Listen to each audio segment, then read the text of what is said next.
Quest for numbers continues as leaders traverse the country, mobilizing their supporters to register as voters ahead of the August 8th polls. Today, President Uhuru Kenyatta is having a rally in Tharaka-Nithi. Our reporter, Carol Nderi, is in Tharaka-Nithi currently and now joins us live for details about that particular tour. A very good afternoon to you, Carol. Thank you very much for joining us. Has the president arrived?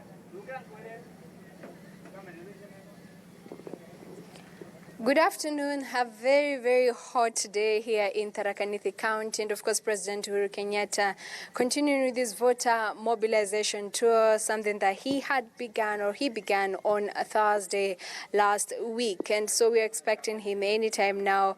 With me is the Meru Bureau Chief Wainaina Ndongo to give us an insight. Remember that President Uhuru Kenyatta was in Meru County on Saturday, and Tharaka-Nithi County neighbors Meru, so it looks like the President Uhuru Kenyatta is determined to cover an as large area as possible. That's why you can see he's in Marsabit coming to Tharaka-Nithi. He has been previously in Samburu, then landing in Kirinyaga County or Garissa, and you see he's trying to get as much coverage as possible. Wainaina Ndongo, thank you very much. Bureau Chief Meru, kindly tell us about the President's visit, what is to be expected. Just give us an insight into the voter mobilization tour conducted by President Uhuru Kenyatta. The President, according to the program we have, will be basically in two of the three constituencies in Tharaka-Nithi. He'll be in Tharaka constituency and then on to Chuka-Igamba-Ng'ombe constituency. He'll be in 7 markets, basically. He'll start at Gatunga, where he'll add, then on to Marimanti, then to Kadhwana, which is the county headquarters. Then he'll go on to Magutuni, Midheru, and then Chuka town. All right. Wainaina, perhaps what are the politics playing out? What are the political intrigues in this region? It's clear that the opposition code sees Tharaka as an area they can exploit. Basically, we have seen Raila Odinga visit specifically Tharaka. These have been Kadhwana, where he addressed the burning issue of the county headquarters.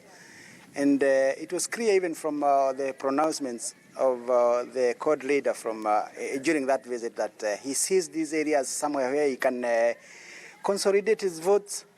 Even if he's not going to get the majority, he can probably exploit and get quite a substantial. All right, so it's an area that is up for grabs. And Tharaka-Nithi is considered the baby county given the fact that it was part of Meru originally before it was hived off. What are some of the challenges maybe that the residents here face? It seems to be a very semi-arid area.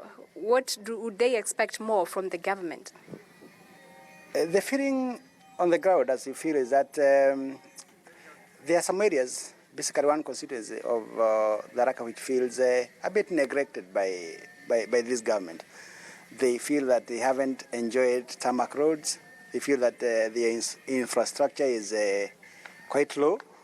So that is what the opposition is looking at, and that is what the president will be trying to counter during this visit. Okay, and the neighbor county, that is Meru County, the big brother, I think we can call it the big brother to Tharaka-Nithi County.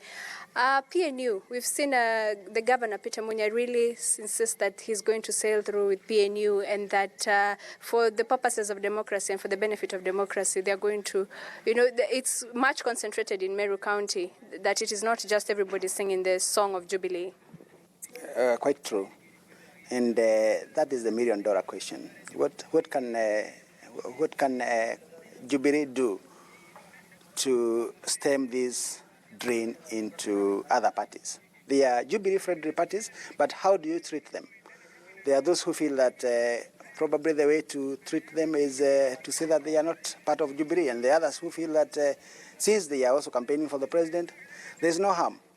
So that's an issue that the president might not address today, but it's an issue which keeps on burning, and it's effective in this same county where we know that there are divisions in Jubilee leadership, and then the issue comes up whether some of the leaders will jump into other parties.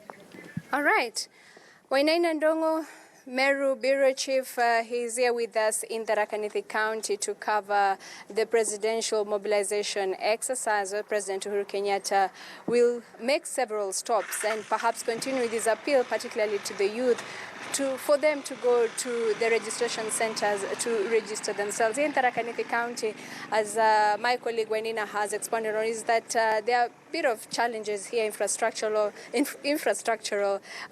Maybe if our cameraman Samson Dege can pan and show you a bit of Tharaka-Nithi, the roads do not have tarmac, a bit of challenges, mostly infrastructure and developmental-wise. So these are some of the things that they hope the national government will address. Much as the president is here on a voter mobilization tour, they hope to catch his eye on other issues as well that they'd like the government to address. So we're here in Tharaka-Nithi, and we'll keep you updated on the president's tour around this county. All right, back to you, studio. Carol, thank you very much for that. Carol Nderi joining us live from Tharaka-Nithi. We wrap it up on that note for our viewers on KTN Home. Many thanks for joining us. But remember, we continue with this bulletin, the second bit of it on KTN News, so don't go too far. Our sign language interpreter has been Miresha Witi, and I am Akisa Wandera. Good afternoon. See you in a bit.